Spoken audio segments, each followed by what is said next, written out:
네, 첫 번째 주제 지난주 자산시장에서는 무슨 일이인데요. 일단은 지난주 같은 경우에는 거래일이 좀 적었죠. 특히 이제 한국 같은 경우는 목금 이틀 열렸었고 중국은 아예 뭐 열지를 않았었고 베트남도 그랬었고요. 홍콩은 월요일에 반장하고는 뭐 사실상 그러니까 4일이 쉬었고 예, 뭐 그랬습니다. 아시아 권역이 전부 다 음력설을 세웠던 한 주간이었습니다. 이제 지표로는 이제 원래 요게 이제 주말이죠. 주말 동안에 중국의 제조업, 비제조업 PMI, 그 다음에 우리나라 수출입 데이터 나오는 거, 그리고서는 월초니까 월초에는 다양한 지표들이 나옵니다. 중요한 특히 이제 미국의 ISM 제조업하고 그 다음에 서비스업 나오는 거는 상당히 중요한 지표들이고요. 그 다음에 미국의 이제 고용 관련된 것도 2주에 다 나옵니다. 그러니까는 졸츠하고 그 다음에 ADP 비농업 고용, 그리고서는 그 하이라이트라고 할 수 있죠. 미국의 월간 고용 보고서 나오는 거. 그래서 고용 쪽도 많이 나오고요. 그 다음에는 통화정책 회의도 있었어요. 중요한 것들이 영국, 그 다음에 유럽에서 금리 결정이 있었고, 이게 조금 서프라이즈를 안겨다 줬죠. 뒤에서 말씀을 드릴게요. 예, 그 다음에는 이제 저희가 좀 살펴봐야 되는 부분은 아무래도 설 연휴 동안에 미리 사실 이거는 녹화를 해뒀던 건데 KBS 라디오 성공예감 김방희입니다. 요 프로그램에서 물적 분할하고 기업 지배구조 관련해가지고서 이쪽에 우리나라에서 뭐 최고의 전문가이신 이상훈 교수님께서 또 이렇게 귀한 시간을 내주셔서 그래서 1시간가량 뭐 한 40몇 분 정도 유튜브가 올라왔던 것 같아요. 이렇게 영상이 있으니까 혹시 못 보신 분들이 계시다면 KBS 라디오 들어가셔서 요걸 한번 보시면은 정말 좋으실 것 같아요. 예. 그리고서는 뭐 미국 국채 입찰이나 중국 부채 BBB 법안 그리고 뭐 미중 관세 이런 것들인데 뭐 특별한 것들은 없었습니다. 지난주에. 그러면은 일단 31일 월요일부터 한번 체크를 해볼게요. 중국의 그 주말 동안에 나왔던 PMI 지표는 뭐 그냥 좀 미적지근했습니다. 제조는 50.1, 이게 50이 넘어가면은 이제 그래도 좀 확장 국면이다 이렇게 저희가 보는데 비제조는 51.1, 차이신 제조 같은 경우에 49.1 요렇게가 한날에 나왔습니다. 그래서 뭐 중국이 역시 경제가 뭐 크게 이제 좋게 볼 거는 지금 없는 상황이구나. 그래서 돈을 이렇게 좀 풀고 있구나. 그런 게 느껴졌던 지표였고 그렇다고 막 되게 또 나쁘다. 저희가 그렇게 보기에는 또 그렇게는 보일 수 없는 지표였습니다. 그리고 주말 동안에 나왔던 것 중에 라파엘 보스틱 아틀란타 연준 총재의 발언이 있었는데 이분이 투표권이 없기는 하지만 그 이제 얼마 전에 있었던 연준 의장 선임이 있었잖아요. 결국에는 파월 의장의 재선임으로 끝나기는 했는데 근데 거기에서 그래도 배팅 사이트에 들어가면은 순위권에 있던 분이었습니다. 그래서 의견이 꽤나 이제 목소리를 기울여야 된다라고 할 수가 있는데 작년 한 하반기 정도부터는 좀 매 쪽으로 기울어지셨어요. 매 쪽으로 기울어지신 부분이 있는데 이번에도 주말 동안에 파이낸셜 타임즈하고 가졌었던 인터뷰에서는 매파적인 발언이 나왔습니다. 사실 이 발언이 주목을 받았던 거는 그런 매파적인 발언이다. 첫 번째. 그다음 두 번째로는 FOMC가 끝나고서 연준의 위원들이 나와가지고서 막 멘트들을 안 했었어요. 사실상 이제 첫 번째 멘트였고 그래서 그 의중이 매파적인 건가 이렇게 읽혀질 수 있었던 그런 발언이었습니다. 보시면은 뭐 2022년에 3회 인상이 본인의 기본 전망이다. 요거는 뭐 지금 아주 연준 내에서 아주 그 뭐라 그럴까요? 대체적으로 공유된 부분이죠. 3회 정도 다 이렇게 3회나 4회 이야기 하시니까. 근데 요 발언이었습니다. 만약에 데이터가 50bp 인상이 필요한 쪽으로 나온다면 그러니까 3월에 빅샷을 날리는 거죠. 25bp 인상이 아니라. 그렇다면 나는 그쪽으로 기댈 것이다. 그러니까는 50bp 인상이 3월 달에 가능하다라는 식으로 이야기를 하신 거죠. 그리고 모든 미팅에 모든 옵션이 이제 테이블 위에 올려져 있다. 가능하다. 이렇게 얘기를 했습니다. 그러니까는 듣기에 따라서는 3월에 50bp 인상도 가능하고 그다음에 올해 회의가 7번 남았는데 그 모든 회의에서 금리 인상도 가능하겠구나라는 식으로 읽혀질 수가 있었던 것이죠. 그래서 이제 그 보스틱이 그 FT에서 뭐 인터뷰에 FT에 얘기를 하기를 이제 하프 포인트니까는 0.5 50bp 인상이죠. 만약 필요하다면 할 수 있다. 이렇게 얘기를 했다는 것이죠. 네. 근데 요 뒤에 반전이 있습니다. 그 이날부터 해가지고서 월요일, 화요일까지 연준 위원들의 멘트들이 많았어요. 그 다음에 이제 월요일에 넘어가면은 메리 데일리라고 샘프란 연준 총재 이거 투표권이 없으세요 올해. 근데 3월 금리 인상 가능하다. 하지만 너무 빠른 긴축은 지양하고 싶다. 이렇게 얘기를 해서 좀 비둘기스러움을 안겨다 줬죠. 그리고 패트릭 하커 같은 경우에 필라델피아 총재인데 투표권 없는데 페인트 드라이, 그러니까 그 연준의 대차 대조표 줄여 나가는 거를 그 페인트가 마르는 것처럼, 그러니까 페인트가 벽에 발라 놓으면은 그 이제 그늘진데 발라 놓으면은 아주 천천히 말라가잖아요. 그런 식으로 아주 천천히 정책을 펴겠다라는 이야기를 한 것이죠. 사실 요 표현은 리바이벌입니다. 누가 썼냐? 옐런이 과거에 썼던 표현입니다. 요거를 그대로 가져와서 시장에 좀 안도감을 주려고 했던 것 같아요. 근데 이제 요 발언은 살짝 매파적이긴 했어요. 자산 매각이 향후에는 필요할 수도 있다. 그러니까는 단순히 재투자 중단으로 자산 총액을 줄이는 게 아니라 실제 자산을 매각해가지고서 자산을 줄이는 것도 뭐 나중에 필요할 수도 있다. 근데 이거 넘어가기 전에 일단 페인트 드라이부터 해야 되니까. 네, 그 다음에 에스더 조지 같은 경우에는 캔자스인데 투표권이 있습니다. 근데 여기는 이제 자산 긴축을 강하게 한다면 금리 인상은 덜 해도 된다라고 했습니다. 그러니까는 둘 중에 하나를 좀 더 방점을 찍자라는 것이죠. 금리를 빠르게 올려? 그러면은 대차대조표 축소를 약하게 하자. 대차대조표 축소를 강하게 해? 그러면 금리 인상을 약하게 하자. 라는 얘기라서 이분이 이제 발언이 왜 주목을 받냐면은 연준 내에서 기존 멤버들 중에서 굉장히 매파 쪽에 있는 분이세요. 근데 요 표현은 둘 다 강하게 쪼이진 않겠다는 것이니까는 시장에서 보기엔 좀 비둘기적이야 이렇게 읽힐 수 있는 거죠. 그 다음에는 이제 보스틱입니다. 라파엘 보스틱. 보스틱 보시면은 요때는 필요하면 50bp 인상도 가능하다라고 이야기를 했잖아요. 근데 말을 바꿉니다. 다음 날에 보스틱 이야기를 하기를 이제 본인이 선호하는 건 아니다라고 얘기를 해요. 50bp 인상은. 그래서 말이 살짝 바뀌게 되죠. 그러면서 이제 저는 어떤 느낌이 들었냐면 FOMC 1월 회의에서 50bp 인상에 대해서 영향력 있는 누군가가 굉장히 강하게 얘기를 했나 보다. 그러니까 보스틱이 나와서 그런 표현을 썼던 것 같다. 이고 내 하루 만에 말을 바꾼 거는 뭐 그렇다고 이 발언에 시장이 반응을 해가지고 되게 막 안 좋고 그런 게 아니었거든요. 그럼에도 불구하고 바꾼 것은 이유가 있지 않을까라는 생각이 들었고, 이유를 찾아보시면은 요 인터뷰에서 보스틱이 얘기하기를 왜 이제 본인이 선호하지 않느냐라고 했을 때 지금 고용시장에 대해 가지고서 언급을 했습니다. 오미크론 영향이 있었기 때문에 1월에 고용지표가 조금 부진하게 나올 것 같다. 그런 얘기를 했거든요. 그래서 하필이면 이게 이번 주에 이 주간에 고용지표가 나오는데 이런 말을 하면서 50bp 인상은 자기의 선호는 아니다라고 이야기를 한 거죠. 그래서 여기서 살짝 이제 마음속으로 드는 생각은 뭐야, 연준 위원들이 지금 고용지표를 보고서 판단하나? 미리? 며칠이라도 빨리? 그런 생각이 들었죠. 요거는 뒤에 가면 또 확인 가능하십니다. 그 다음에 이제 연준 위원 중에서 제임스 블라드가 사실은 이제 요 다음 날에 발언을 한 건데, 기왕지사 연준 인사들 발언 이제 정리하는 김에 한 방에 다 묶었습니다. 세인트루이스인데 요분 같은 경우는 투표권이 오래 있으세요. 이렇게 얘기를 하죠. 3월에 50bp 인상에 대해서 반대한다. 그래가지고서 정리를 해보시면은요, 지난주에 언론에 나와가지고서 인터뷰를 한 모든 연준의 위원들이 50bp 인상에 대해 가지고서는 부정적 입장을 냈습니다. 특히나 이게 좀 의미가 있었던 거는 매파로 알려져 있는 조지나 그 다음에 제임스 블라드 같은 경우에도 이런 식으로 이야기를 했다라는 것이죠. 그리고 라파엘 보스틱 같은 경우에는 중간에 말을 바꿨어요. 사실 말을 바꾸는 게 제일 나쁘죠, 그렇죠? 말을 바꿨다 보니까는 이게 이런 생각이 드는 거죠. 이게 정황상으로 고용이 되게 나쁜가 보다. 그런 생각이 든 거죠. 그래서 이게 고용이 되게 나쁘면 연준의 긴축이 조금 늦춰질 수도 있겠구나. 그러니까는 시장이 한번 좀 안심을 할 수 있는 것 같다.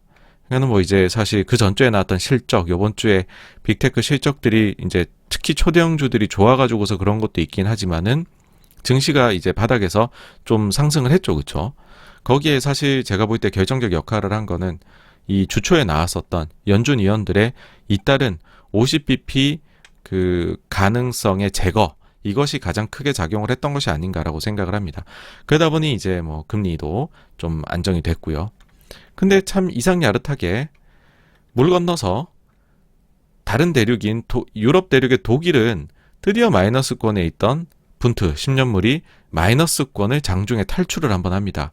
근데 사실 이제 이 주 후반으로 가면 5년물까지도 플러스 영역으로 가버려요. 그래서 유럽 쪽이 완연하게 금리 상승세가 나타나거든요. 그래서 요거 보면서 조금은 오잉? 했던 그런 날이었습니다. 다음으로 이제 화요일로 넘어가게 되면 우리는 이제 휴장이긴 하지만은 주 이제 첫째 날에는 뭐 그날이 휴일이든 말든 수출입 데이터가 나오거든요. 한국 수출입 데이터는 이제 글로벌에서 주목을 합니다. 왜냐하면은 우리나라 같은 경우에 워낙에나 해외 의존도가 높고 수출 위주다 보니까는 그래서 이쪽에서 좀 탄광의 까나리아 같은 역할을 합니다. 글로벌 경기에. 수출 데이터 같은 경우에는 예상보다는 살짝 낮긴 했지만 그래도 여전히 좀 호조를 펼치고 있고 다만 이제 우리의 현재 좀 신경이 쓰이는 걱정거리라고 한다면은 지금 수입이 예상치가 32.8% 요것도 좀 높은데 그보다도 더 높게 수입이 나오고 있다라는 것이죠. 원래 같으면은 수익이 지금 혹시 이렇게 방송을 들으시는데 좀 버퍼링 렉이 발생하시나요?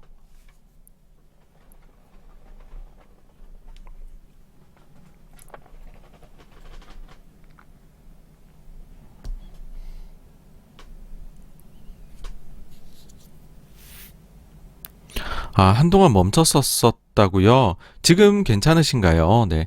네, 괜찮으시다고요? 그럼 계속해서 한번 진행을 해보겠습니다. 네. 한국은 원래 우리가 원자재가 나는 게 없잖아요. 원자재가 나는 게 없다 보니까는 수입을 해가지고 원부자재를 가공을 해가지고 글로벌에 수출을 하는 그런 이제 구조를 가지고 있으니까 원래는 수입이 많이 늘어난다라고 해버리면은 향후에 수출이 좋겠구나 그런 선행지표로도 생각해서 수입 늘어나는 것을 긍정적으로 보곤 합니다. 그런데 최근에 우리나라에서 수입이 증가하는 이유는 아무래도 에너지 가격 상승으로 인한 수입의 증가 그게 가파르다는 것이죠. 이렇게 돼버리면 이거는 향후 수출 증가하고는 무관하거든요. 그래서 이게 그렇게 건전한 수입 증가는 아니다. 그 다음에 두 번째가 수입이 이제 우리나라 수입에서 제일 크게 차지한 건 에너지입니다. 그래서 에너지 가격이 많이 올라가 버리게 되면은 한국의 경우에 무역 수지가 급격하게 나빠지게 되거든요. 근데 지금 이제 현실로 나타나고 있죠. 2개월 연속으로 우리나라 무역 수지 적자입니다. 지지난 달에는 이제 4억 5천, 이제 4.5억 달러. 그 다음에 이게 훨씬 늘었죠. 요번에 나온 데이터는 48.9억 달러. 적자를 기록했습니다. 2개월 연속으로. 그래서, 물론 이제 아직 수출이 호조를 보이고 있기 때문에 이거를 그렇게 신경 쓸 것은 아니다라고 이야기는 하지만은 일단 환율에게 좋을 영향은 없을 테고, 그리고 이게 까딱 잘못하면 여기서 우리나라가 수출해서 만약에 크게 한번 손상을 입는다라고 하면 만약에요. 그럴 일은 없어야 되겠지만 그러면은 우리나라는 또 수출에서는 제일 크게 작용하는 쪽은 결국은 반도체입니다. 그래서 만약에 반도체 가격이 뭐 떨어지기 시작을 한다든지 그런 상황에서 유가는 올라간다든지 그래 버리면은 한국 같은 경우에는 외국인들 입장에서는 가장 피하는 시장이 될 수 있거든요. 예, 뭐 그렇다는 걸 한번 말씀을 드리고 싶었고요. 그 다음에 유럽의 실업률이 발표가 됐는데 예상보다 더 낮게, 그러니까는 고용이 아주 호조를 보이고 있는 것이죠. 근데 고용이 호조를 이제 보이기 시작하면은 니네 이제 긴축의 속도를 내야 되지 그런 이야기를 들을 수가 있습니다. 그래서 실업률이 예상보다 떨어지고 있는 게 그리 반길 만한 건 아니었다. 실제 뒤에 22에서 이번에 통화정책회의에도 요게 조금 나옵니다. 영향이 있습니다. 다음으로 미국 같은 경우에는 이제 지금 졸츠 같은 경우에 발표가 됐는데 여전히 보니까는 기업들이 사람을 많이 필요로 하더라. 잡 오프닝이 보니까는 예상치보다도 훨씬 많이 열리고 있더라. 그러니까는 이걸 보면서 느끼는 거는 또 원래 이러면은 경기가 되게 좋구나 이런 생각을 해야 되는데 사람들이 별로 일자리를 찾으려고 많이 안 하는 게 현재 문제다 보니까 혹은 이제 너무 많이 뭐 은퇴를 했다거나 아니면 너무 많이 자산시장에서 돈을 벌어서 이제 파이어족이 되었다거나 그런 것들이 문제 이제 지금의 어떤 구조적인 변화가 좀 있는 거잖아요. 고용시장에서는. 만약 그런 것 때문에 충분히 일자리를 지금 일할 사람을 못 구하고 있는 시기인데 이런 미스매치가 나타나고 있는 거라면 이거는 이제 경기 좋은 걸 넘어서 인건비가 계속해서 많이 올라가 기업들에게 부담을 줄 수도 있겠구나. 그렇게 조금 읽혀졌었던 지표였습니다. 다음으로 미국의 ISM 제조업 지수 나왔는데요. 예상치랑 거의 비슷하게. 사실 이게 55가 그러니까 지금 저희가 60 이상의 숫자들이 너무 많이 봐가지고서 57.6이 낮은 것처럼 느껴지실 수도 있는데 이거 굉장히 높은 숫자입니다, 원래. 55 이상이 나타나면 거의 약간 과열이다라고 말할 정도로 좋은 건데, 근데 뭐 어쨌든 이제 지금의 관심은 시장은 단순히 숫자가 얼마가 나오느냐, 뭐 이것도 물론 헤드라인 숫자는 항상 중요하긴 합니다만 그 내부에 믹스가 어떻게 나오고 있느냐, 구성 요소들이. 이게 이제 왜 중요한지 말씀을 드려보면 이 두 가지 때문입니다. 증시에 대해 갖고 지금 비관론자들도 있고 긍정론자들도 있잖아요. 근데 비관론자들은 야, 이 최근에 ISM 제조업 지수를 보니까는 오더랑 생산이 좀 내려오는 것 같더라. 즉 경기가 이제는 피크를 찍고서 내려오기 시작한다. 그럼 뭐겠냐? 그 뒤에 이게 점점 내려가면 침체로 가는 거 아니냐.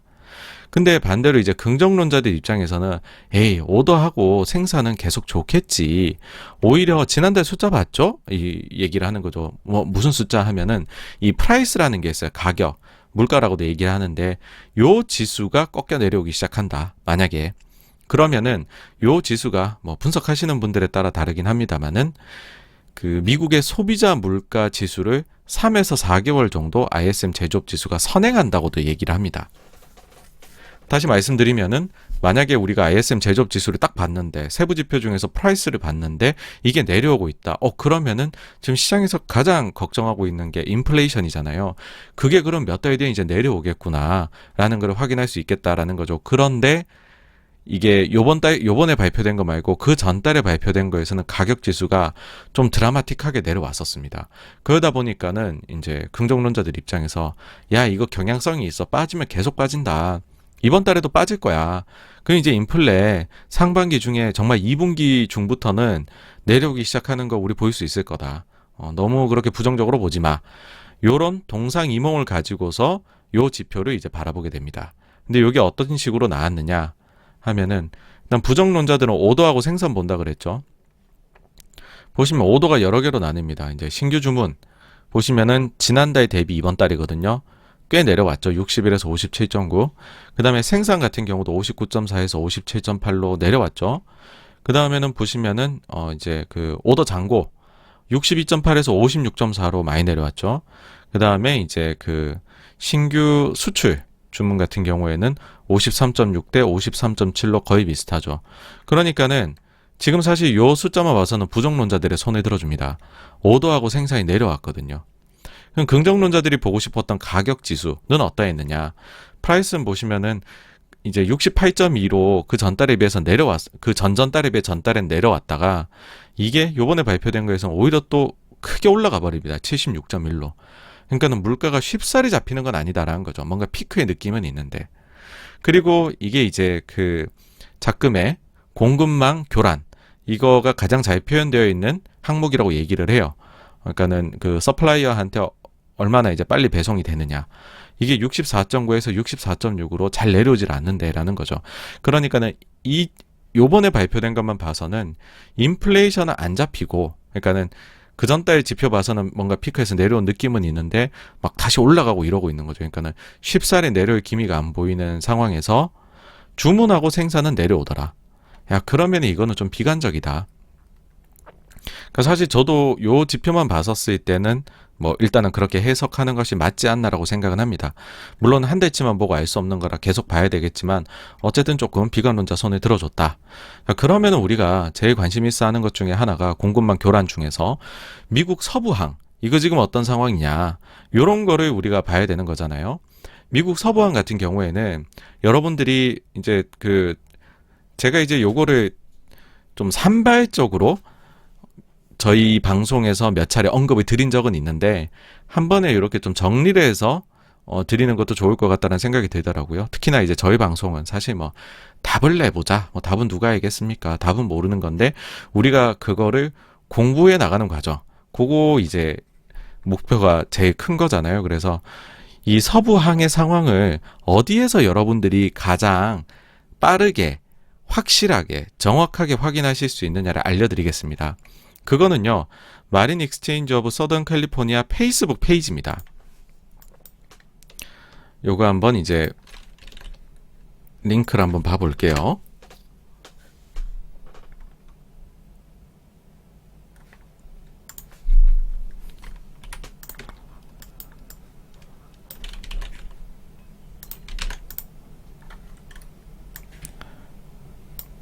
네, 요거고요. 요거를 이제 좀 크게 해서 한번 보시죠. 해서 보시면은 5시간 전에 올라왔네요.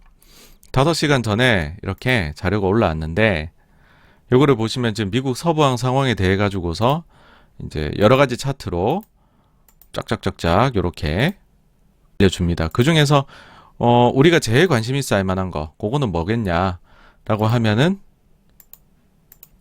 일단 자료가 많다는 걸, 방대하다는 걸 한번 보여드리려고 제가 쭉쭉쭉 넘긴 거고, 이게 다시 돌아오죠. 시장에서 제일 관심 있게 볼 거는 이거죠. 컨테이너십. 컨테이너십 상황이 지금 어떠하냐. 요거를 보시면은 이제 그 몇 개로 나뉘어요. 이게 카고에 있는 거, 그 다음에 앵커 돼 있는 거, 그 다음에 25마일 안에 돌아다니는 거, 그 다음에는 25마일 바깥에서 저속주행하고 있는 거, 이런 식으로 나눠서 싹다구리 합쳐갖고서 이렇게 그래프로 표현을 해주거든요. 요거를 다 합쳐가지고 보면은 지금 서부항 쪽에 머물러 있는 배 척수가 117척이다. 이렇게 나오게 되죠. 그러면은 요거는 추세가 어떠했느냐라고 하면은 이렇게 올라갔다가 좀 내려가는 듯 하다가 그 다음에 한 7월 정도부터 해가지고서 계속 작년에 증가를 쭉 해가지고 왔고, 뭔가 이게 뭐 주식으로 치면은 차트로 보면은 천장을 이렇게 완성해 나가는 그런 느낌은 있습니다. 근데 아직까지 드라마틱하게 떨어지거나 그런 건 아니고 높은 수준을 유지하고 있다. 그러니까는 한 120에서 140 사이에 높은 수준이 유지가 되고 있는데 지금 이제 120 밑으로 뚫고 살짝 내려왔다는 거고, 요 사이에 지금 11월 16일부터 뭐가 스타트가 됐다라고 얘기를 하죠. 요거는 뭐냐 하면 미국에서 여기 이제 사실 오른쪽에 설명이 나와 있습니다. 배를 너무 가까이 대지 마라. 지금 배가 엄청 많이 기다려야 되는 거 알고 있다. 그러니까 니들이 적체되는 거 알고 있다. 근데 너무 그렇게 니들이 항만에 촘촘하게 머물러 있으니까 이거 잘못하면 폭풍우라도 하나 잘못 와버리면 니들끼리 부딪힐 수도 있는 것이고, 그 다음에 너무 연안에 니네가 머물러 있다 보니 기름도 좀 배가 있다 보면 기름이 거기서 조금씩 묻어 나오잖아요. 그러면 연안 해안에 니들이 좀 이렇게 그 자연 환경을 해치는 거 아니냐. 그래서 25마일 바깥에 머물러 있으라는 거예요. 그래갖고서 내릴 때 들어오라는 거죠. 그래서 그거까지 포함해가지고 25마일 바깥에서 저속하고 있는 것까지 싹 다 합친 겁니다. 근데 어쨌든 이제 여기서 보시면은 25마일 안에서 돌아다니는 애는 하나 있다는 거죠. 하나. 이게 제일 정확합니다. 이게 제일 정확한데 지금 이제 저도 아쉬운 게 뭐냐 하면 많은 분들이 트위터를 보세요. 마린 익스체인지의 트위터를 보십니다. 트위터를 보면 어떻게 되느냐. 트위터는 우리가 또 아주 뭐라 그럴까요? 자료를 많이 안 올리잖아요. 트위터는 이게 간단히 보는 거니까. 그래가지고서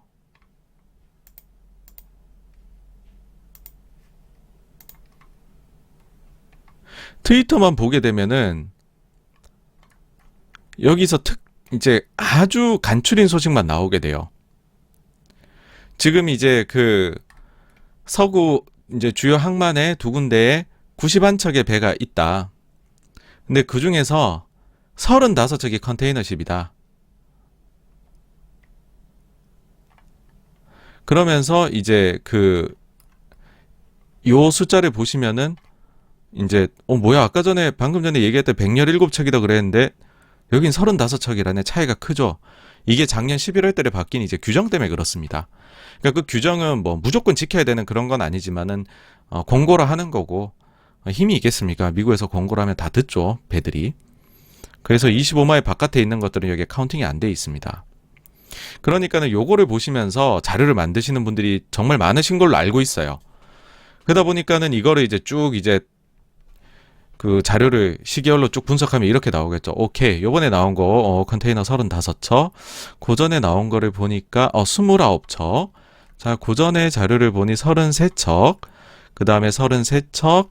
그 다음에 34척. 이제 36척. 이런 식으로 이제. 자료를 시계열을 만드시는 걸로 알고 있어요. 근데 그렇게 하시면은 이제 실수하실 가능성이 높습니다. 그래서 요거는 저기도 아까 전에 보시면 나와 있는 거 보셨죠? 트위터에서도 더 보려면은 이제 자료를 더 자세히 보려면은 페이스북 들어가라라고 링크까지 걸어줬잖아요. 그 링크를 들어가시면 됩니다, 여러분. 그러면은 아주 자세한 사항이 나와 있습니다. 근데 이제 바이든 대통령한테 그때 바이든 대통령 멘트 하는 거 보니까는 그 트위터 정도 내용으로 하시는 것 같아요. 그러니까는 바뀐 기준 때문에 배들이 멀리 있는 거 지금 카운팅을 안 하고 있거든요. 그러니까 기준이 두 가지가 돼버린 거죠.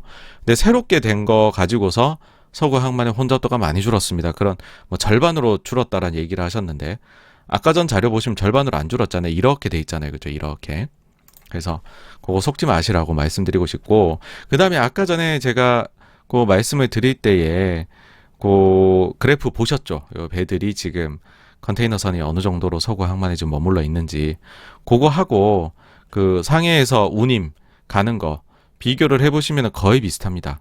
그러니까 지금 결국에는 우리가 이거를 뭐 자료를 보는 이유가 그래서 물류 적체나 이런 거 어느 정도 속도로 해소가 될 거냐 그 다음에는 운임에 어떤 영향을 미칠까인데 뭐 그런 겁니다. 사실 뭐 이제 지금 몇몇 분들 말씀하시는 것처럼 만약 정말로 빠르게 숫자가 내려왔다면 물론 이제 지금 연휴 기간이라서 이게 지표가 한번 발표가 안 된 것도 있긴 하지만 운임이 훨씬 빠르게 내려왔겠죠.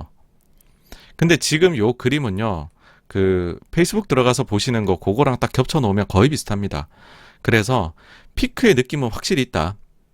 그러니까는 거의 뭐 140척 가까이 머물러 있던 게 지금 117척으로 줄었으니까 피크의 느낌은 있다. 근데 뭐 아직까지 이게 이렇게 내려오거나 뭐 아니면은 이전에도 보시면 이게 슬쩍 내려오다 올라가기도 하고 내려오다 올라가기도 하고 뭐 물론 요 요인들은 다들 아시겠지만은 새로운 변이가 나타났을 때마다 이럽니다. 그래서 우리가 새로운 변이를 예상할 수는 없는 것이고 뭐 그런 것들이 있죠. 그래서 알 수는 없지만은 뭐 기준점으로 삼아야 되는 자료는 무엇이냐라고 하면은 다시 한번 하여튼 페이스북이다. 그 말씀드려야 될 것 같고요. 그 다음에 이제 다음으로 넘어가면 ISM 나온 거 코멘트들 한번 보도록 하겠습니다. 일단은 공장과 물류센터에 납품한 자재에서 약간의 개선이 나타나고 있지만 약간 개선은 있대요. 여전히 자격을 갖춘 인력 부족에 제약을 받고 있습니다. 인력이 부족하답니다. 현재까지는 주문이 취소되지 않고 있지만 고객들이 인내심을 잃지 않을까 걱정됩니다. 그리고 화학 쪽이 사실 보면은 그 전에 미국에서 각종 자연재해들이 작년부터 있으면서 화학 쪽이 공급망 교란 플러스 자연재해에 따른 공급망의 추가 교란이 있었거든요. 근데 자연재해가 좀 누그러들다 보니까는 공급망 해소가 좀 나타나기 시작을 했고 그게 1월 코멘트, 12월에 발표된 코멘트에서 조금씩 나아지고 있습니다. 그런 얘기들이 나왔었어요. 대표적으로 공급망이 매우 느리게 채워지고 있습니다. 아직 풀은 아니지만 직감으론 화학 원료 조달이 쉬워지고 있습니다. 근데 이달 코멘트를 보시면 철강, 캔 및 화학 물질과 같은 주요 원자재 제조를 제한하는 공급업체의 코로나 문제로 인해서 생산이 크게 중단되었습니다. 다시금 지금 좀 안 좋아지고 있다는 투로 말이 나왔습니다. 운송 장비 자동차 쪽인데 운송 노동력 및 인플레이션 문제는 우리의 공급망과 고객 서비스에 계속해서 방해가 되고 있습니다. 다행히도 이는 우리의 경쟁을 방해하기도 합니다. 그러니까는 업계 내에서 과도한 경쟁이 없어졌다는 거죠. 궁극적으로 가장 큰 영향은 소비자 수준에 있는데 무슨 말이냐면 소비자들한테 그래서 계속 가격을 올리는 반영을 하고 있죠. 자동차 업계가. 이게 계속 전달이 어떤 식으로 될까 여기에 대한 말이 나온 거고요. 음식료 쪽 경우에 공급업체들이 지연과 쇼티지를 경험하고 있어서 일정 맞추는데 어려움이 있답니다. 리드타임과 재고가 여전히 어려움 겪고 있고 생산 손실이 발생한답니다. 석유, 석탄, 코로나로 인한 작업 손실, 더 나은 기회를 찾아 나선 이탈로 인해 숙련된 생산 인력이 부족하답니다. 그래서 작업 완료가 어렵고 수주 잔고를 현재 처리 중이다. 전자제품 쪽은 새해 들어 강력한 주문이 들어오고 있다. 재고품이 얼마나 있을지에 따라서 목표 매출액을 초과할 가능성이 있다. 그러니까는 만드는 족족 팔리는데 만들지를 못하고 있다. 반대로 얘기하면 가구 쪽이 계속 좋다는 얘기가 나오는 섹터인데 우리는 여전히 인력 부족, 공급망 문제 해결하기 위해 노력 중인데 이제 그 신규 주문은 계속해서 증가하고 있다. 비금속 광물 쪽 공급망 위기가 다소 완화될 수 있습니다. 이쪽은 이런 멘트가 처음으로 나왔어요. 예. 그러나 특정 OEM 부품 및 장비의 경우 이전에 경험하지 못한 리드타임이 있습니다. 라고 이야기했고요. 기타 제조, 직접 회로 부족은 실제로 문제를 일으키고 있습니다. 원자재 및 기타 전자재료의 부족으로 인해 고객에게 계속해서 배송 어려움 있다고 했고요. 기계, 운송, 공급업체 인력 부족, 계속해서 생산 제약하고 있고 심각한 쇼티지 초래합니다. 이는 고객 배송과 정시 배송을 제한합니다. 라고 이야기를 했습니다. 그래서 전반적으로는 여전히 공급망 교란이 조금 심각하게 나타나고 있다. 일부 새롭게 이제 화학이 아니라 비금속 광물에서 완화가 조금 있다고는 했지만 인력 쇼티지에 대해서는 공이 모두가 힘들다 얘기를 했다는 거고요. 그 다음으로 이제 미국의 GDP 나우, 요것도 이제 최근에 경기 미국의 상황이 어떤가를 보려고서 계속 새롭게 이게 자료가 업데이트가 될 때마다 저희 채널에 좀 공유를 하고 있는 건데요. ISM 제조업 지수 발표가 됐잖아요. 어쨌든 높게 나왔단 말이죠. 헤드라인 숫자 자체는. 그래서 GDP 나우가 이제 2022년도 1분기 미국 GDP 예상을 할 때 첫 발표 딱 나왔을 때 0.1%로 나왔습니다. 이제 충격적이었죠.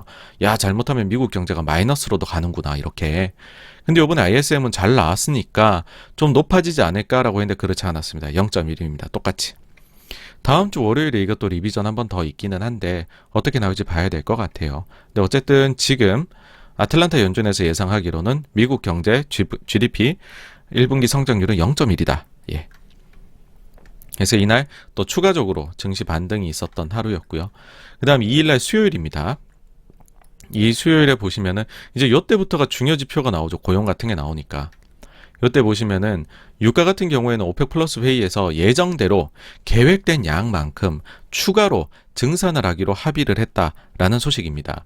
근데 늘어난 쿼터만큼 지금 증산이 안 되고 있는 상황이에요. 그러니까 말은 뭐 일평균 40만 배럴을 늘리자 추가로 얘기를 했지만 현실은 어떠하냐 하면은 지금 추가로 서로 늘리기로 이미 말한 것조차도 지키지를 못하고 있어요. 왜 그렇게 됐느냐라고 보니까는 코로나를 겪으면서 그 다음에 이 문제가 굉장히 심각해졌었죠. 초기에는 막 유가 선물 마이너스가 오고 그랬잖아요.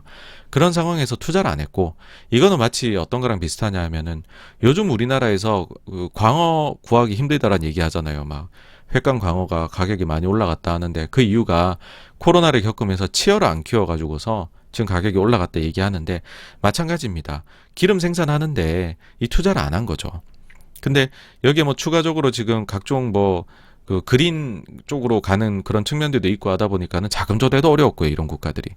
그래갖고서 별로 투자를 안 하다 보니까는 이게 무슨 수도꼭지처럼 툭 틀면은 바로 기름이 콸콸 나오고 잠그면 안 나오고 이런 게 아니고 좀 이 메인터넌스가 필요한데 그런 부분이 없다 보니까는 또 다른 여러 또 정치적인 문제도 있고 하면서 증산이 생각만큼 안 되고 있는 게 지금 현실입니다. 그래서 감산 이행률이 100%를 넘어서 증산하자 그랬는데 감산 이익률이 120%를 넘어가고 있습니다. 그래서 이게 약간 말뿐인 합의입니다. 지금은. 이게 좀 생산이 일단은 돼야지 유가도 잡힐 수 있을 것 같고요. 유럽의 소비자 물가, 사실 주요 일정에 안 넣었었던 건데 이게 서프라이즈를 줬습니다. 뭐냐 하면 예상은 전년 동기 대비 4.4% 상승이지 않을까 물가가 했는데 무려 5.1% 상승이 나왔습니다. 아니 4.4도 높게 잡은 것 같은데 그보다 또 훨씬 높게 나왔다. 그러니까 이게 꺼림칙한 거죠. 아, 이거 안 그래도 목요일 날에 22 통화정책 회의 있는데 이건 물가랑 또 생각해 보시면 아까 전에 위에 이제 실업률도 조금 낮게 잘 나왔단 말이죠. 그리고 또 그 다음 날에 생산자 물가도 약간 높게 나왔어요, 예상보다. 그러니 드는 생각이 이거 22 통화정책 회의에서 뭔가 긴축 서프라이즈 내용이 나올 것 같다라는 생각이 좀 들기 시작한 거죠, 사람들이.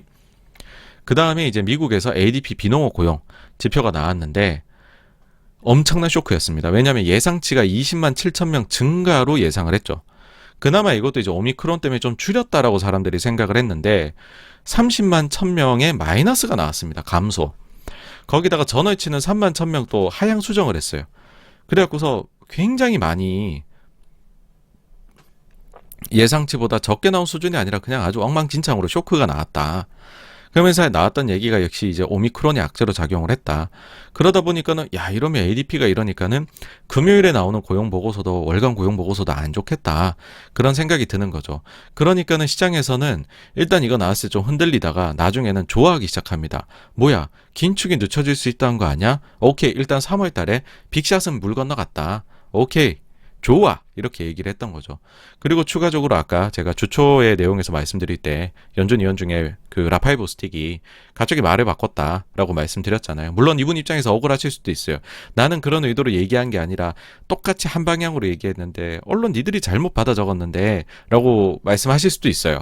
어쨌든 많은 사람들이 그걸 착각했다면 그거는 커뮤니케이션 문제가 있는 거죠. 어쨌든 요거를 보면서 그런 생각이 들었죠. 야, 보스틱 요분이 연준 위원들이 ADP는 봤나? 안 좋다고 했더니 고용이 안 좋을 것 같다라고 했더니 진짜 안 좋네. 예. 근데 이것도 뒤에 반전이 있습니다. 그것도 한번 지켜보시죠. 그 다음 이제 알파벳 실적이 잘 나왔고 주식 분할 얘기까지 하면서 주식 분할 뭐 사실 소수점 매매가 이미 많이 이제 광범위하게 미국에선 되기 때문에 이런다고 접근성이 더 높아지는 건 아니겠지만 이렇게 되면 다우에 편입될 수도 있다라는 얘기가 있으면서 굉장히 주가 좋게 작동을 했죠. 그다음에 AMD도 좋은 실적을 냈고요. 그다음 그래서 이제 사실 빅테크들의 실적이 좋으면서 그 전주 대비해 가지고서 팩트셋 정리 자료에서 나중에 이제 말씀드리겠지만 실적이 조금 나아졌습니다. 그래도 예, 그거 이따가 또 말씀드릴게요. 그리고서 이제 제니 델런 미국의 재무장관이 후회를 합니다. 우리가 단어 죄송합니다. 우리가 단어 선택을 조금 더 잘했었더라면 얼마나 좋았을까? 뭐냐? 인플레에 대해서 트랜지토리, 일시적이라고 표현했던 게 그 좀 잘못됐다라는 것이죠. 왜냐하면은 그 사람들은 지나고 나서 보니까 이 일시적이라는 단어를 그냥 a couple of months라고 얘기했더라고요. 두어 달 정도를 일시적인 걸로 받아들였던 것 같더라. 요런 말을 했다는 것 자체는 뭐냐 하면 옐런 입장에서는 내가 볼 때는 뭐 한 1, 2년도 갈 수 있는 걸 일시적이라고 난 생각하고 말한 건데 시장 사람들은 그냥 몇 달이라고 생각했던 것 같다. 우리가 일시적 말고 다른 단어를 쓸 걸. 그랬으면은 사람들이 좀 더 CPI가 소비자 물가가 이만큼 높게 나와도 사람들이 꼭 인내를 가졌을 텐데라고 지금 후회를 하고 있는 것이죠. 그래서 물론 이제 이걸 보면서 정말 말도 안 된다, 뭐 말장난으로 하려고 하느냐라고 하지만 제니 델런이라는 사람의 캐릭터를 생각을 해보면 굉장히 공감이 갑니다. 요분이 이제 워낙에나 말도 신중하게 하시고 느리게 하고 그리고 단어 선택에도 굉장한 신중함을 보이기 때문에 뭐 요거는 이해가 되는 측면이 있습니다. 근데 어쨌든 뭐 지난홍 일인 걸 어떡하겠습니까? 이미 인플레는 일시적 손은 떠났으니까요. 예, 그리고서 이날은 장 종료 후에 사실 장 분위기는 괜찮았는데 금리도 떨어졌었죠. 근데 페이스북, 메타가 실적을 냈는데 쇼크를 내면서 뭐 시간 외에서 막 20몇 프로 급락하고 있고 그러면서 난리가 났죠. 그쵸? 사람들이 막 안타까워했죠. 이럴 것 같았어. 역시 우리나라 그 음력 설 동안에는 계속 증시 오르다가 우리나라 오픈하려고 하니까 이렇게 악재 나와서 한국 증시 또 눌리겠구나. 아이고 한국은 저주받았나 봐. 막 이런 얘기들을 많이 하셨는데 어쨌든 그게 진짜 현실처럼 와버렸죠. 막 메타가 쇼크를 내면서. 근데 사실 중요했던 건 그게 아니었습니다. 목요일에는. 뭐냐 하면 목요일에 영국하고 유럽 이제 중앙은행에서 통화정책 이제 금리 결정이 있었어요. 근데 두 군데 다 매파 서프라이즈가 나왔습니다. 정리를 해드릴게요. 일단 영국에서 금리를 25bp 0.25% 인상을 했습니다. 이거 자체는 아무것도 아니었어요. 왜냐면은 이거 기정사실화가 되어 있었습니다. 이미 그전 회의에서 한 차례 올렸고 요번에 또 한 번 더 올려 0.5가 되는데 이제 시장에서는 사실 요 점을 눈여겨 봤었죠. 0.5가 되면 영국 영란은행이 2021년도 여름에 이 가이던스를 기준을 이제 바꿨는데 그때 뭐였냐 하면 영란은행 대차대조표에 대한 부분이었고 0.5%의 기준금리가 도달을 하게 되면 즉각적으로 자산 재투자를 중단하겠다라고 이야기를 했다는 거죠. 그렇게 기준을 바꿨다는 거죠. 그럼 진짜 그거 지킬 거냐? 니네 한 번 더 인상하면 0.5가 되는데 그럼 진짜로 QE 이제 재투자 중단하고 그러면 QT 즉각 실행이 되는 거냐? 이게 이제 그 눈길을 끌었습니다. 근데 의외로 서프라이즈는 다른 곳에서 나옵니다. 어디서 나왔냐면 투표 결과입니다. 영란은행 9명이 투표를 해요. 9명이 투표를 했는데 50bp 인상하자가 4명이나 나온 거죠. 25bp 인상하자가 5명으로 간발의 차이로 승리를 합니다. 영란은행 장이 자기는 25bp였어라고 해서 얘기하면서 내 덕에 그래도 25로 막은 거야. 약간 요런 투로 저는 느껴졌는데 까딱 잘못했으면은 한 명만 더 넘어갔으면은 영국이 금리를 2회 연속으로 인상하는데 첫 번째 25bp 인상하고 두 번째 50bp 인상하는 무지막지한 속도가 될 수 있었다라는 것이죠. 그래서 와, 이 투표 결과 자체가 매파적이었구나라는 걸 딱 느끼게 되었던 겁니다. 그리고 이제 시장이 처음에 주목했었던 재투자 중단 즉시할 거냐, 이거는 바로 한다고 했습니다. 그러면서 더 구체적인 거를 이야기를 했는데, 일단 이거 재투자 중단되는 것도 좀 매파적인 거긴 하죠. 2025년도까지 2천억 파운드 정도를 줄여나갈 계획이다, 재투자 중단해서. 근데 그 영란은행이 회사채도 조금 산 거 있거든요. 그거는 23년도까지 장부에서 없애겠다. 재투자 중단 및 실제 매각을 통해서 해소하겠다라고 했습니다. 그러니까 이런 것들도 살짝씩 다 매파성이 포함이 되어 있습니다.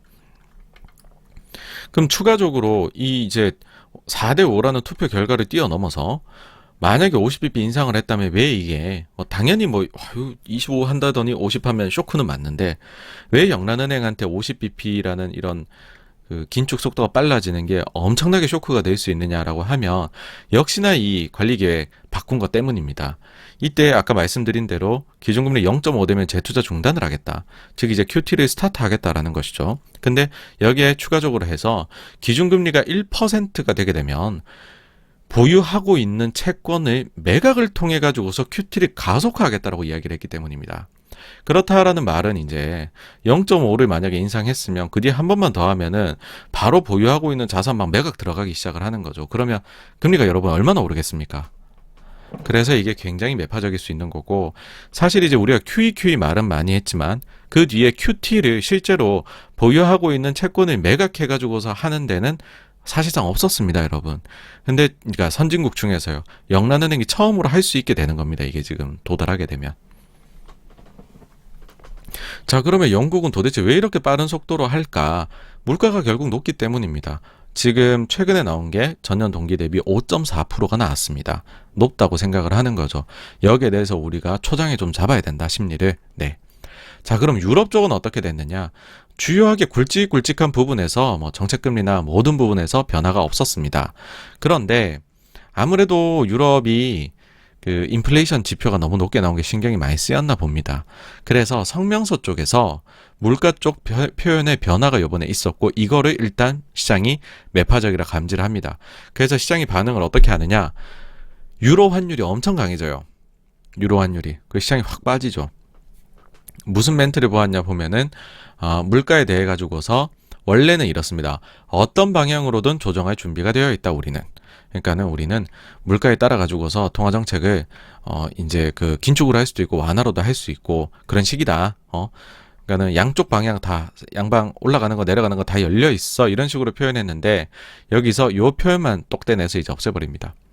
그렇다라는 말은 양방향의 위험이 있는 게 아니라 오로지 한 방향, 인플레가 너무 올라갈 위험에 대해서만 우리가 준비를 하겠다, 그런 식이 되니까는 이 저 물가에 대해 가지고서 유럽의 ECB 멤버들이 심각하게 받아들이고 있구나.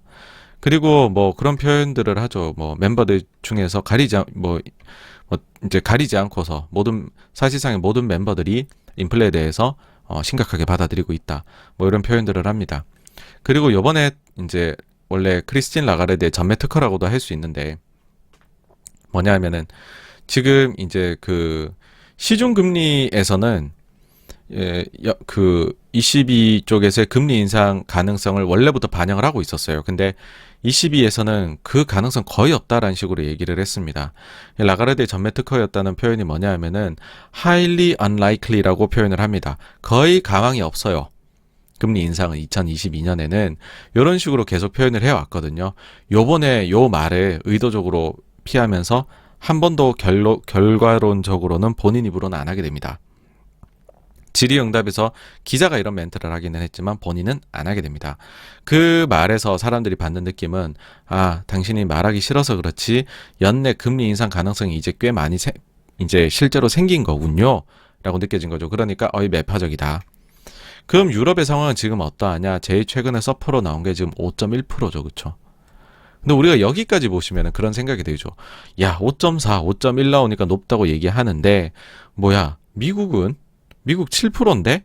막 이런 식이 되는 거죠. 그쵸? 지금 5%대만 나와도 죽겠구나 하고 지금 긴축에 막 속도를 내는데 7%인 나라는 어떻겠냐, 이런 생각도 들 수 있습니다. 그럼 구체적으로 지금 유럽 쪽에 지금 상황은 어떠하느냐 보면은 팬데믹 이머전시 자산 매입입니다. PPP. 요건 3월에 종료하겠다 했고 실제 3월에 그냥 예상대로 종료되는 이제 그런 그림이고요. 그 다음에 1분기에 종료되니 그럼 PPP로 종료되는 그 자산 매입의 공백이 있죠. 이거를 원래도 PPP 하기 전부터 APP라고 상시로 하던 게 있어요. 요거를 증액해서 완충작용 우리가 해주겠다. 가 있습니다. 이거를 2분기에 완충을 좀 하고 3분기는 그걸 좀 줄이고 그런 식으로 해가지고 PPP 종료에 따른 영향을 최소화하겠다라고 이야기를 했죠. 근데 이번에 Q&A에서 이런 얘기를 계속 반복합니다. 우리 앞으로 통화정책 경로 데이터 디펜던트고 3월에 우리가 데이터 그동안 나온 것들을 보고서 판단하겠다. 계속 이 얘기를 합니다. 이 말인즉슨 뭐냐 하면 계속해서 만약에 인플레가 높게 나오고 그러고서 이제 다음 통화정책 회의 딱 들어갔다라고 하면은 요 부분에서 이제 변화가 나올 수가 있는 거죠. 왜냐하면 자산 매입을 끝낸 이후에 금리 인상하겠다고 요번에도 얘기를 했거든요. 그러니까 자산 매입하고 있는 동안에는 금리 인상이 아닌데 그렇다라는 말은 자산 매입 추가로 하고 있는 게 APP니까 이거를 빠르게 종료해버리고 나야지 이제 금리 인상할 수 있는 거잖아요. 그러니 만약 계속 높게 나온다 그러면 3월 달에 APP에 대해 얘기를 할 겁니다. 이게 이제 시장의 최대 관심사가 될 것 같아요. 그럼 이제 여기서요 저희가 아니 이렇게까지 우리가 미국 보는 것도 머리 아프고 힘든데 영국도 봐야 되고 유럽까지 봐야 되느냐 이 왜 그렇게 중요한가요 하는데 특히 유럽은 정말 중요합니다. 여러분 유럽의 긴축적 행보가 미국에게 매우 중요하다라고 제가 적어놨죠. 이유를 말씀을 드릴게요. 첫 번째로요 유럽이 긴축적 행보의 가속도를 내면 미국 금리가 가속도를 내서 올라가게 됩니다. 이거는 어떤 메커니즘을 가지고 있느냐 말씀을 드려보면요 이건데 이제 미국 쪽보다 유럽 쪽이 당연히 이제 저성장이고 뭐 그러다 보니까는 금리 수준이 더 낮습니다. 뭐 원래부터 빨리 개발이 됐던 국가 지역이기도 하고 그러다 보니까는 요게 이제 보시면은 네거티브 일드입니다. 마이너스 금리로 거래가 되고 있는 글로벌의 부채 그게 어느 정도나 되느냐라고 하면은 이게 2020년 이때 초반 중반 이때 코로나 터지고 막 돈 풀고 난리였던 때잖아요 여러분들. 이때 무려 18트릴리언이나 됩니다. 근데 이게 최근에 금리가 빠르게 이제 미국 쪽 중심으로 해서 상승을 하고 있잖아요. 그러다 보니까는 유럽 쪽도 이거 따라가고 있어요. 유럽 쪽도 지금 뭐 인플레나 이런 게 오고 있으니까는 그래서 이게 확 줄었습니다. 이 대부분은 이제 유럽하고 일본 쪽이 차지를 하거든요. 특히 유럽 쪽입니다. 그러다 보니까는 이게 반토막이 나버렸다. 이 사이에. 이거는 뭘 의미하느냐 하면은 원래 같은 경우에는 금리가 미국 쪽이 많이 오르려고 하면 그런 얘기들 많이 하거든요. 야 유럽 쪽 봐봐라. 얘는 마이너스다. 마이너스고 미국은 플러스를 주지 않느냐 그래도 어떤 채권을 사더라도 국채를 사면 그러면은 이게 뭐 환율 뭐 이 변동성이나 이런 것들을 제외하고 그 다음에 나중에 미국 금리가 올라가서 그 채권 가격이 보유하고 있을 때에 가격이 하락할 위험을 제거하고 그냥 만기 보유한다고 딱 쳤을 때 쿠폰만 먹는다라고 하면 미국채가 주는 쿠폰 따박따박 받아 먹는 게 마이너스 금리에 있는 거를 매매하는 것보다 나은 거 아니냐. 근데 유럽 쪽은 마이너스가 너무 많아. 유럽 쪽이 이렇게 마이너스가 많은 한에는 미국이 금리가 조금이라도 올라가려고 하면 현실 매입이 들어온다는 거죠. 야, 저 정도 쿠폰을 주면 미국채를 한번 사볼까? 라고 하는 유럽이나 일본 쪽의 투자자들이 많이 있다. 그거를 이제 미국의 연준위원들이 보통 강력한 해외 수요가 있다라는 식으로 표현을 합니다. 근데 실제로 그랬죠. 엄청 많았죠. 근데 문제는 이게 금액이 확 줄었죠. 왜? 유럽 쪽도 이제 긴축을 한다는 느낌을 주기 때문에 그런 겁니다. 그래가지고서 유럽 쪽이 만약에 긴축의 가속도를 내가지고서 아까 전 말씀드렸죠. 뭐 독일 10년물 같은 경우에 플러스로 가버리고 이번 주에 독일 5년물도 플러스로 가버렸습니다. 그런 식으로 플러스로 가는 애들이 금리가 올라오게 되면은 그러면은 이 양반들이 유럽 양반들이 미국 거를 굳이 살 필요가 없어질 수 있는 거죠. 현실 매입 세력이 좀 사라질 수가 있어요, 여러분. 그러면은 미국의 이제 금리가 상승하기 시작할 때 그러니까 시중금리죠. 시중에서 거래되는 미국 국채의 시중금리가 상승하기 시작할 때 현실 매입을 해줘야 될 주체들이 하나가 힘이 많이 빠지게 될 수 있다는 겁니다. 그러면은 까딱 잘못하면은 미국 금리가 생각보다 빠르게 이제 컨트롤이 안 되는 그런 가능성도 조금 존재할 수 있다. 예, 유럽 쪽이 빠르게 긴축을 하면 그게 첫 번째 이유입니다. 이런 메커니즘을 첫 번째 갖고 있고요. 두 번째 메커니즘은 어떤 거냐 하면은 유럽이 긴축을 하면 할수록요, 인플레이션이 오히려 확대가 될 수 있는 위험이 있습니다. 글로벌 기준에서는. 자, 이게 무슨 말도 안 되는 소리냐, 그렇게 들리실 수 있어요. 인플레이션을 잡으려고 긴축을 하는데 인플레이션이 오히려 추가로 촉발이 된다? 이게 대체 무슨 말일까? 이거는요, 여러분, 오롯이 환율 때문입니다. 자, 유가 우리 얘기하죠. 그리고 나머지들 아연이니 등등등등 해서 각종 원자재 가격들, 커머디티 가격들, 이것들은 어떤 식으로 표시가 되느냐 보시면 다 달러 대비로 됩니다. US 달러 대비로. 그렇다라는 말은 펀더멘털이 그대로인 상황에서요, 만약에 미국 달러화가 가치가 약세가 되게 되면 아무것도 안 했는데 유가는 올라가게 됩니다. 그러면은 미국의 달러화가 어떻게 될 거냐를 보려면은 유럽을 보면 됩니다, 여러분. 환율이라는 거는 각국의 상대적인 부분이잖아요. 너와 나의 상대적인 환율이 나오는 거죠. 그러니까 내가 아무리 경제 상황이 나빠도 내가 좋지 않아요, 상황이. 근데 내 옆에 있는 나랑 교역하는 국가 상황이 더 안 좋으면 그러면 우리 통화는 그 옆에 나라 대비해서는 강세가 될 거라는 거죠. 이건 어떤 걸로 표현할 수 있느냐? 우리가 똑같이 이제 100m 출발선상에 딱 섰어요. 내가 한 발 뒤로 가요. 아, 나 좀 나빠. 한 발 뒤로 가요. 근데 나를 제외한 모든 참가자가 뒤로 두 발을 가버려요. 그렇게 되어버리면은 나는 상대적으로 강세가 되어 있는 거죠. 그럼 달러 인덱스는 어떻게, 이걸 이제 안 좋은 표현으로 그런 얘기도 합니다. 덜 더러운 걸레다. 이런 이론도 있는데, 어쨌든 지금 미국의 달러 인덱스라는 거는 어떻게 구성되어 있느냐 보시면은 유로화가 절반 넘죠. 그 다음에 일본 엔 있고 캐나다 달러가 있긴 하지만 제외하고 보면 이거 이제 영국의 파운드고, 그 다음에는 스위스하고 이렇게 들어온단 말이죠. 이거 다 합쳐놓고 보면은 4분의 3이에요. 사실상 달러 인덱스는요, 유로의 반대라고 보시면 됩니다. 거울입니다, 유로하고의. 이제 그냥 딱 생각하시면 한국도 좀 되지 않을까요? 통상을 미국이 교역을 중국하고 많이 하니까 중국 비중도 높은 거 아닌가요? 라고 하시면 달러 인덱스 그렇지가 않습니다, 여러분.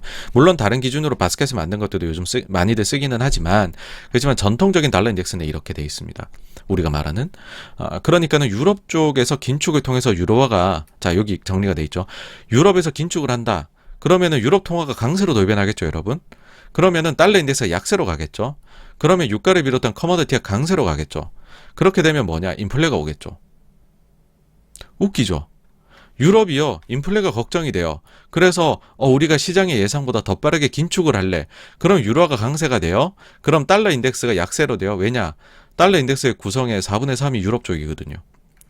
그러고 나면은 각종 커머디티, 유가를 비롯한 것들은 달러 대비, US 달러 대비한 가격으로 표시가 돼 있으니 유가를 비롯한 커머디티는 강세로 가버리는 거죠. 그러면은 인플레가 오죠. 이게 웃기는 상황이 있습니다, 이게. 유럽은 그래서 제가 볼 때 통화정책 이거 하기가 참 어려워요.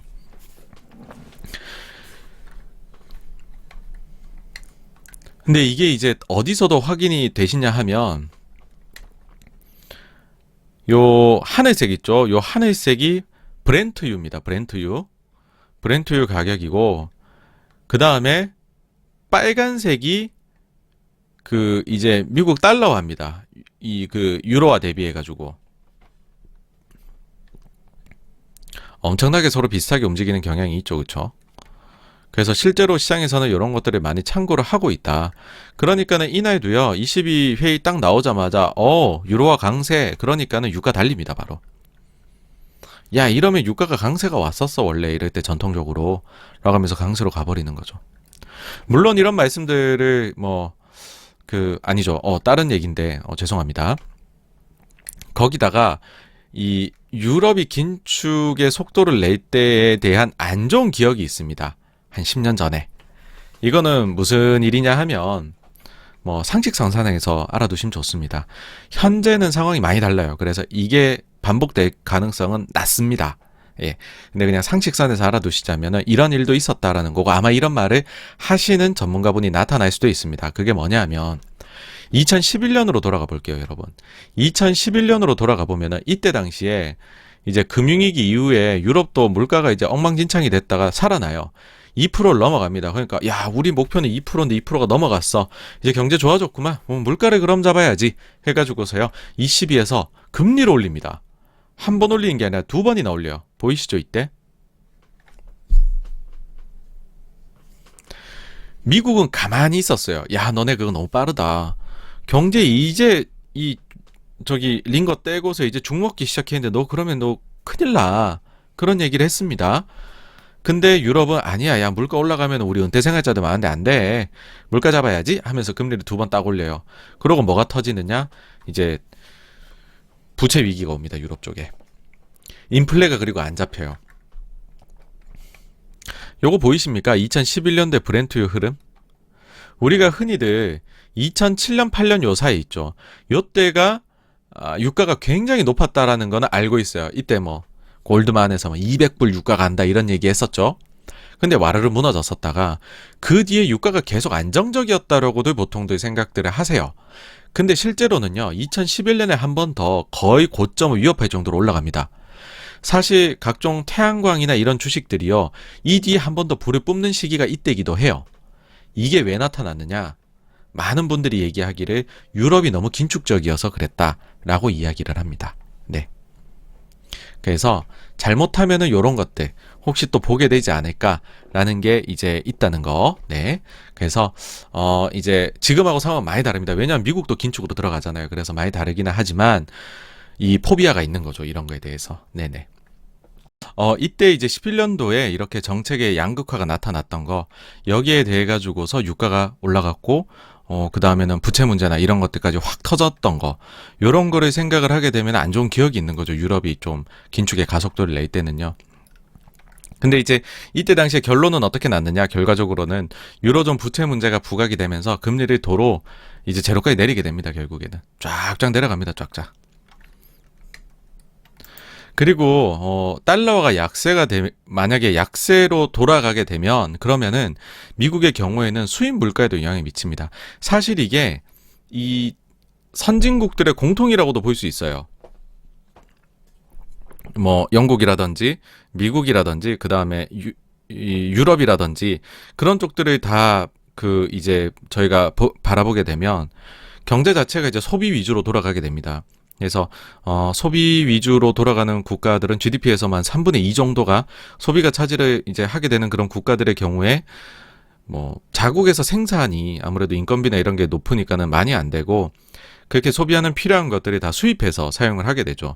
근데 이렇게 수입을 하게 되는 게 자국 통화가 약세가 되게 되면 그 물가가 이제 상승하게 되는 효과가 당연히 나오게 되겠죠.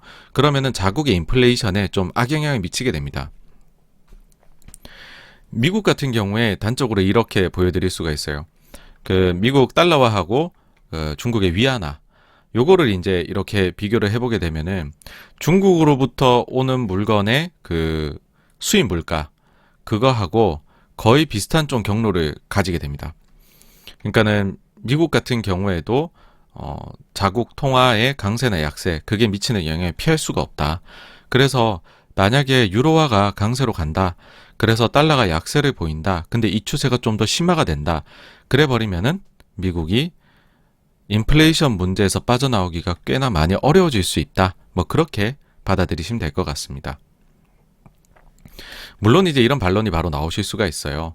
야, 미국도 긴축에 좀 들어갔잖아. 그러니까 그렇게 방금 말한 것처럼 심한 달러와 강세가 오기는 어려울 것 같다. 그러니까 뭐 일종의 균형 상태가 될 것 같다 하시는데 뭐 이게 일단은 가장 가능성 높은 이야기라고 봐요.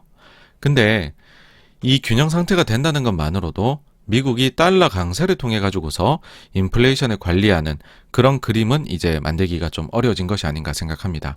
참고로 연초에 썼던 86번과 10 서프라이즈 2022년도 버전 5번째 내용이 이겁니다. 주요 선진국들이 경쟁적으로 통화를 절상할 것 같다. 왜냐? 인플레이션에 대한 대응책의 일환이다. 수입 물가를 낮추기 위해서. 네. 어찌 보면 지금 요런 그림으로 좀 돌아가고 있다. 그런 말씀 드릴 수 있을 것 같고요. 그래서 뭐 결론적으로는 유럽이 이렇게 긴축의 속도를 높이는 것은 시장에 절대로 좋은 소식이 아니라는 거 기억을 해두시고요. 인플레이션을 못 잡는 혹은 오히려 인플레를 더 부추기는 긴축이 유럽의 긴축이라는 이게 아주 패러독스입니다. 요것도 이제 기억해 두시면 좋을 것 같아요. 그 다음에 뭐 메타는 뭐 안 좋으니까는 주가 폭락을 했고 이게 장을 많이 끌어다 내렸죠. 그 다음에 미국의 신규 실업수당 청구 건수는 예상 대비 좀 더 잘 나왔고 절대 수치도 좋아요. 그래서 그런 생각 좀 들더라고요. 그러니까 졸츠나 신규 실업은 숫자가 괜찮았단 말이죠. ADP만이 오직 안 좋게 나왔어요. 오미크론은 ADP 혼자만 맞는 건 아닐 텐데, 그죠? 그래서 조금 의아하다는 생각은 저는 요날 보니까 이제 들기 시작을 하더라고요. 그 다음에 4분기 단위 노동 비용이 나왔는데 미국에 예상치를 하회를 했습니다. 예상은 전분기 대비해서 1% 상승 봤는데 0.3% 상승으로 선방을 했죠. 그러니까 이런 것들이 사실은 시장이 굉장히 좋아할 만한 소식들입니다, 여러분. 그러니까는 인플레이션이 구조적으로 가려면 이게 인건비 쪽으로 확 번져야 되는데 그러지가 않은 것들이 나오면 시장이 되게 좋아할 수 있는 것이죠. 그래서 요 숫자는 봤었을 때 일단은 시장에서 호재로 볼 만한 소식이었다. 근데 이제 뭐 뒤에 가서 또 다른 내용들 한번 보여드릴게요. 예, 이게 좀 묻힙니다, 내용이. 그 다음에 미국에 이날에 이제 새롭게 선정된 연준 이사들 청문회가 있었는데 별 내용 없었습니다. 특이점이 없었고요. 그 다음에 미국의 이제 서비스 ISM 나왔는데 예상보다 좀 좋은 숫자, 그 다음에 이제 절대적으로도 좋은 숫자 나왔어요. 근데 계속 62였으니까는 그보다는 조금 낮은 것 같다. 피크는 지난 거 아니냐 이런 뭐 인식들을 좀 가지시는 것 같아요. 역시나 여기에서도 사람들이 주목했던 거는 이제 기업 활동, 그 비즈니스 액티비티하고 프로덕션이 어떠냐 봤었는데 요게 이제 조금이 아니죠. 여기 좀 급하게 내려왔고 그 다음에 오더 쪽이 좋으냐 안 좋으냐 이게 이제 경기를 보는 거니까요. 이 액티비티하고 오더가. 근데 오더도 보니까는 신규 오더 살짝 내려왔고 뭐 근데 큰 차이는 아니에요. 그 다음에 그 백록 오더는 좀 의미 있게 내려왔고 그 다음에 신규 수출 오더는 드라마틱하게 내려왔고 그러다 보니까는 미국 경기가 그렇게 좋은 건가? 피크는 확실히 지난 것 같다. 그 다음에 이제 그 인플레가 좀 꺾여 내려가느냐 그거 보려면은 공급자 운송 쪽이죠. 요거랑 프라이스를 보는데 요거는 보니까는 오히려 올라가네 이렇게 보이는 거고 그 다음에 프라이스도 뭐 83.9나 82.3이나 그나물의 그 밥이다. 너무 높다. 80 이상이라뇨. 엄청 높은 거잖아요. 그래서 사실 이제 이번에 나온 거 말고 그 전달에 나온 거에서도 ISM 서비스 쪽은 인플레가 개선되기 시작한다라는 느낌을 전혀 받지를 못했어요. 근데 이번에도 역시나 그렇게 나왔다는 거고요. 근데 이제 기업 활동이나 이런 것들은 내려오기 시작해서 경기가 좀 내려오는 것 같다. 그래서 결론적으로는 이 세부적인 내용들의 조합을 봤었을 때는 썩 좋은 내용은 아니었다 였습니다. 여기도 역시나 좀 코멘트들 한번 짧게 한번 빠르게 확 가볼게요. 숙박 쪽 공급 제약과 중단이 지속됩니다. 기계 부품 문제 심각합니다. 우리는 새로운 제품 주문에 공장 생산을 유지하기 위해 현장 서비스 부품 재고가 광범위하게 고갈되고 있음을 발견했습니다. 교체 부품 수요를 충족할 수 없다는 것은 엄청난 위험을 초래합니다. 농업 쪽 보시면은 공급망 이슈가 계속되지만 우리는 적응해 나가고 있다 했잖아요. 여기서 추가적인 이제 그 완화가 있습니다. 우리의 가장 큰 서비스 제공업체는 노동력 부족에서 회복하거나 이를 극복하고 있는 것 같습니다. 라고 이야기합니다. 그래서 이제 그 노동력 부족 문제가 이쪽에서는 조금 회복되고 있는 것 같다. 모양새는 있다. 건설 쪽은 보시면은 계속 안 좋죠. 가격은 지속 불가능한 수준으로 올라갔습니다. 가용 노동력이 없기에 우리는 비용을 줄이기 위해 인력을 줄이고 일시적으로 더 적은 수의 아예 그냥 일감을 줄이겠다는 겁니다. 일할 사람이 없으니까. 그다음 금융 쪽에서는 기업 활동은 증가하지만 전문 인력이 부족해요. 가상 작업을 클라이언트가 선호합니다. 이거는 아마 비대면 작업인 것 같고요. 헬스케어 쪽 같은 경우 지난 30일 코로나 입원 환자 급증했습니다. 근데 이번 주 그 수치 약간 하락했습니다. 공급망 혼란은 계속되고 있습니다. 높은 수요로 인해 임상 및 비임상 직원의 고용이 계속 매우 어렵습니다. 일부 직원은 여전히 원격으로 일합니다. IT 쪽 연휴 시즌 판매를 위한 제품이 막 들어오고 그다음에 계절 제품의 재고가 매우 높은데 9개월간의 휴면 상태였기에 이제 시즈널 제품이 이제 재고 안 나간 게 있다는 거죠. 현금 흐름이 그래서 요 부분에서 감소를 하고 새로운 오더는 지금 공급망 때문에 들어오는데 지연이 되는 부분이 있어서 판매는 이 재고가 없어 못 팔고 그래서 1월이 되게 힘들었습니다. 오미크론은 매일 기준으로 해서 20에서 25%의 인력 이탈을 야기하고 있습니다. 인플레가 우려가 됩니다. 기타 서비스 코로나로 인해 지난달 사업이 침체됐습니다. 프로페셔널 쪽에서는 혈액 부족은 응급실에서 문제를 일으키고 있습니다. 소매어 여기 이 좋은 좀 얘기가 있어요. 오미크론의 영향, 인플레이션, 공급망 문제에 대한 주요 개선 부족에 대한 불확실성이 여전히 남아있지만 사업 전망은 조심스럽게 낙관적입니다. 라고 이야기했고요. 유틸리티 뭐 계속해서 그 주문은 많고 근데 노동력이나 이런 것들 안 좋고 도매어 많은 주요 제품 그룹의 제한된 공급이 계속되고 있습니다. 인플레 악화가 나타나고 있으나 매출과 수익성은 계속 강세를 보이고 있습니다. 그래서 전체적으로 봤었을 때는 아주 일부에서는 상황에 적응해 나가는 것으로 보이지만 다른 곳에서는 여전히 그 공급망 문제나 인력에 대해서 부족 문제를 아주 그 고통을 호소를 하고 있는 상황이고요. 그렇지만은 거기에 대해 그에 반해서 사업 상황은 그래도 조심스럽지만 좀 낙관적이다. 예, 그런 정도로 말씀드릴 수 있을 것 같아요. 그 다음에 이제 장 종료 후에 이날 뭐 엄청나게 빠지면 나스닥 3.7% 빠졌는데 아마존도 이날 아마 7%인가 이렇게 빠졌었어요. 근데 장 종료 후에 아마존 실적이 딱 나왔는데 예상보다 좋다는 거죠. 뭐 이제 뭐 프라임 가격도 올리고 그 다음에 처음으로 광고 매출 공개를 했는데 야 이거 뭐 글로벌 미국에서 3등이고 보니까 광고가 크고 그러고서는 이제 AWS 같은 경우에 성장률이 예전에 이런 데 많이 밀린 줄 알았는데 그렇게 밀린 건 아닌 것 같고 이제 괜찮네 예상한 대로 성장이 나오고 있구만 이렇게 나온 거죠. 그 다음에 이제 스냅챗 같은 경우에도 아이고 페이스북 안 좋으니까는 모든 SNS가 다 안 좋은 거 아니냐 했는데 아니 우린 좀 달라요. 가이던스까지 올리니까는 이 시간에서 50%씩 올랐었죠. 그래가지고서 요 두 개가 살려내서 사실 이러면은 장이 난리가 나야 되는데 다음날 한국 시장 플러스로 끝이 납니다. 근데 어쨌든 요날 보시면은 영란은행 22에서 이제 그 호키시한 서프라이즈가 나왔기 때문에 금리는 많이 오릅니다. 요런 것들이 이제 위험 요인이 되죠. 사실 장기적으로. 4일 금요일에요. 유럽의 소매 판매 나왔는데 예상보다 훨씬 안 좋게 나옵니다.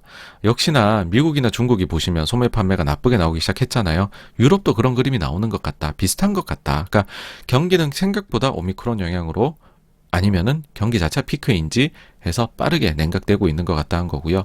자, 이제 이 주간의 하이라이트죠. 월간 고용 보고서 미국입니다. 대박 서프라이즈가 나왔죠. 원래 예상은 15만 증가 정도로 봤는데 무려 46만 7천 증가. ADP가 30만 마이너스였잖아요. 여긴 플러스 46만입니다. 근데 그 전달 숫자도 리비전이 되는데 플러스 29.2만입니다. 그러니까는 합쳐놓고 보면은 거의 한 그 60만 정도 숫자가 더 잘 나와버린 겁니다. 어마어마하게 나왔죠. 그러니까는 야 이렇게 고용이 잘 나오면은 그러면은 미국이 50bp 올릴 수도 있겠는데 3월에? 그러면서 요 숫자 딱 나오고 헤드라인 숫자 나오자마자 증시가 한번 확 내려가요. 근데 그러고 나서 이내 좀 해보고 시작을 하는데 거기에 이제 힘을 보탠 건 메타가 아니죠. 그 아마존이나 스냅이나 이런 영향도 분명히 있기는 하겠지만 근데 그게 제일 크겠죠. 그게 제일 크겠지만은 그나마 요 고용 보고서에서 조금 좋은 부분을 한번 찾아볼까 하니까는 야 노동 참가율이 드디어 상승하기 시작했다라는 겁니다. 원래는 이 정도로 고용이 빅 서프라이즈를 내게 되면 실업률이 확 떨어져야 돼요. 더. 근데 요번에 원래 예상 3.9인데 오히려 그 전달 3.9였죠. 오히려 0.1이 올라갑니다. 이건 무슨 일이냐? 참가율이 0.3이 올라갔거든요. 그러니까는 고용에서 빅 서프라이즈가 났지만 실업률은 오히려 올라가 버리는 겁니다. 드디어 사람들이 일자리로 돌아오기 시작했다라는 거죠. 연준이 손꼽아 기다리던. 요 부분을 좋게 봤습니다. 네. 그렇지만은 이제 그 부분을 제외하면 나머지는 다 좋진 않아요. 일단은 워낙에나 숫자가 잘 나왔고, 그 다음에 사실 이런 절대적인 숫자는 아무도 기대를 안 했어요. 오미크론 영향이 있겠지 그러면서. 오히려 이제 이때는 요번에 눈여겨봐야 될 거는 이거야 라고 했던 거는 평균 시간당 소득이었어요. 그러니까 임금 인상 속도가 너무 가파르게 나타나게 되면 그러면 구조적 인플레로 이어질 수 있는 위험이 있다고 말씀 계속 드리잖아요. 그래서 평균 시간당 소득을 봤더니 예상치가 전월 대비 0.5 증가인데 무려 이제 이보다 훨씬 잘 나왔죠. 0.7 증가로 나왔습니다. 물론 전월치가 마이너스 0.1 수정돼서 0.6, 0.1 정도 잘 나온 거긴 하지만 어쨌든 요 숫자도 계속 올라갔던 숫자임에도 그걸 넘어서는 평균 시간당 소득이 나와서 야 이거 임금 인상 발 인플레를 여전히 마음 놓으면 안 되겠다. 그 전에 보시면 전날에 나왔었죠. 단위 노동 비용이 예상치 하회했다 그랬잖아요. 그래서 구조적 인플레 안 오나? 아니 안심하기는 일러요. 아직까지는 올라가는 추세랍니다. 라는 얘기를 한 거죠. 그래서 어쨌거나 저쨌거나 실업률이란 노동 참고율 올라간 거 빼고서는 전부 다 호기시한 데이터가 나왔기 때문에 금리가 막 뜁니다. 1.9를 이렇게 쉽게 넘어갈 줄은 몰랐어요. 근데 1.9를 단숨에 뛰어넘어 버립니다. 1.93까지 갔었죠. 93까지 갔다가 살짝 내려와 끝이 나는데 어쨌든 이제 그 시장에서는 아주 매파적으로 보았었고요. 자, 그러면 우리가 생각난 인물이 있죠. 주초에 라파엘 보스틱이 뭔가 고용을 얘기하면서 의견을 하루 만에 손바닥 뒤집듯 바꿨는데 야 그러면은 ADP 나올 때까지만 해도 보스틱이 뭔가 데이터를 알고 하는 것 같았는데 알고 보니 이 양반이 데이터를 몰랐구나. 그럼 미리 못 봤구나 라는 거죠. 그러니까 저도 이게 사실 주중 내내 약간 의문이었어요.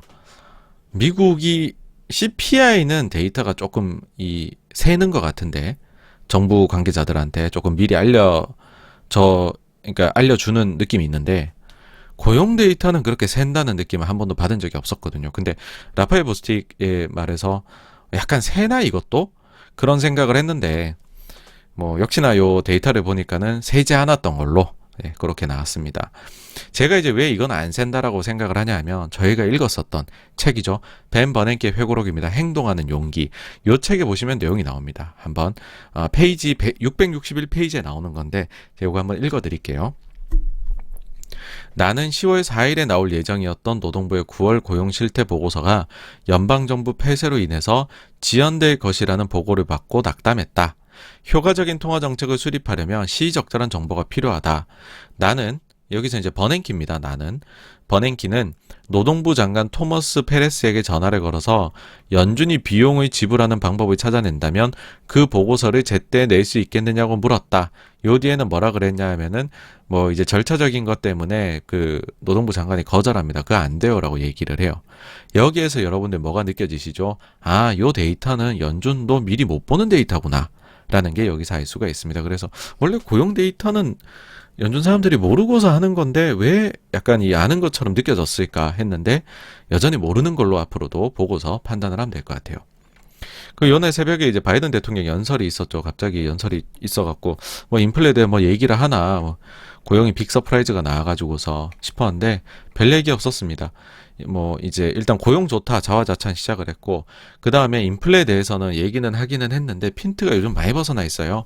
시장이 바라는 거는 에너지 가격 때려잡고 그 다음에 일회성적인 거 좀 때려잡고 그 다음에 미중 관세 없애가지고서 좀 인플레 구조적으로 낮추고 이거를 기대하겠지만 요즘에 바이든 대통령이 꽂혀 있는 거는 이제는 에너지 가격도 뭐 전략적 비축률 풀어도 안 되잖아요. 그 다음에 오펙한테 뭐 감산 철회하라고 얘기해서 실제 증산으로 들어가고 있지만 해결이 안 되잖아요. 그러니까 바이든 대통령 요즘 에너지 가격 대해 얘기 안 하거든요. 요거 이제 자기한테 불리하니까 안 하시는 건데 어쨌든 요즘 인플레이션 주요 타겟은 누가 문매를 맡고 있냐면 독점입니다.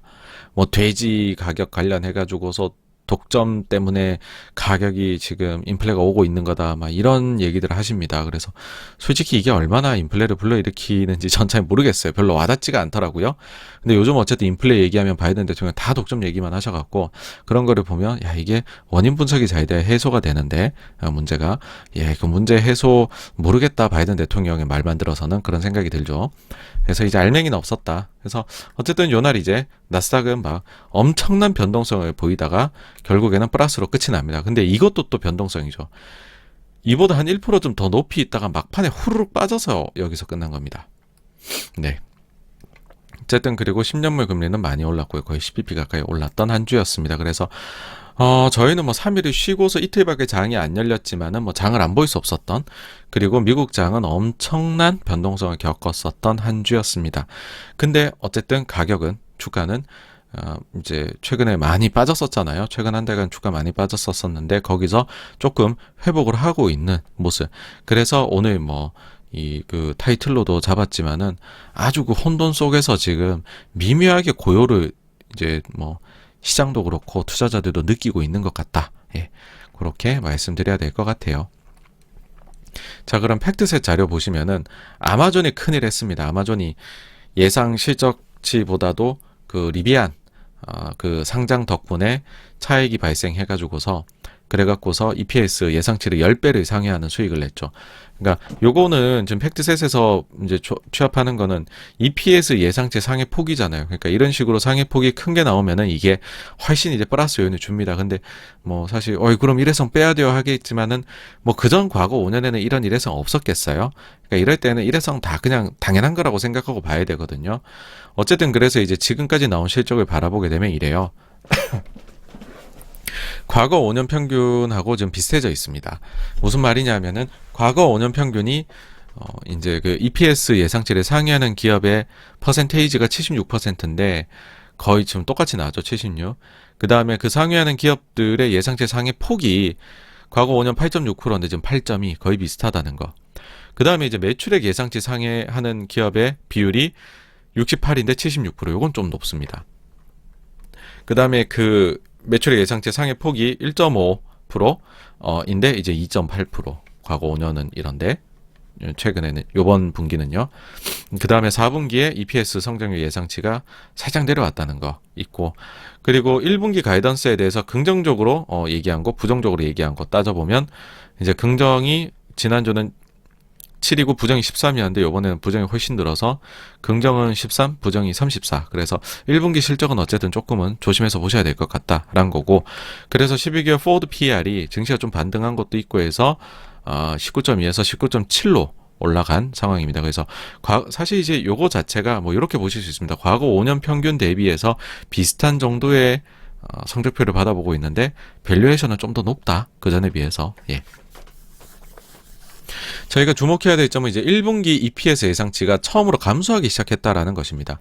1월 한 달 동안에 마이너스 0.7%가 나왔고요.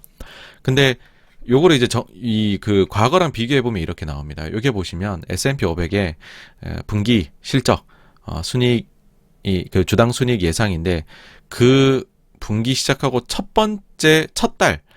달 동안에 얼마나 변화가 있느냐, 요거를 따진 겁니다. 그러니까는 분기 첫째 달에 그 전에 내가 예상하던 거하고 얼마나 변했느냐. 이거는 보통 그 전분기 실적이 발표되면서 기업들이 가이던스를 발표하면서 수정을 하게 되는 거거든요. 보시면은 일단 코로나 이 시기는 뭐 이거는 말할 것도 없고요. 이때 마이너스 29% 나갔네요. 와, 엄청났고. 근데 코로나 이후로 보시면은 계속 플러스로 생각보다 실적이 좋은가 봐 상향을 많이 했어요. 하나, 둘, 셋, 넷, 다섯, 6분기의 실적 발표가 있었고 상향이 계속 올라가다가 이 모멘텀이 살짝 꺾여 내려오기 시작하고 지난 이제 3분기 실적 발표 나오고 4분기 첫째 달 10월 달에는 거의 이제 리비전이 안 됐죠. 실제 요게 이렇게 반영됩니다. 이익이 많이 잘 나오다가 예상치 대비해서 10%로 훅 떨어지죠. 그게 이제 요런 영향이 이제 반영이 된 건데, 근데 이번에는 마이너스로 갑니다. 그래서 코로나 이후로 처음으로 향후 실적에 대해 가지고서 추정치가 꺾였다는 거고요. 근데 이거를 너무 저희가 실망할 필요는 없습니다. 왜냐하면 코로나는 특이했어요.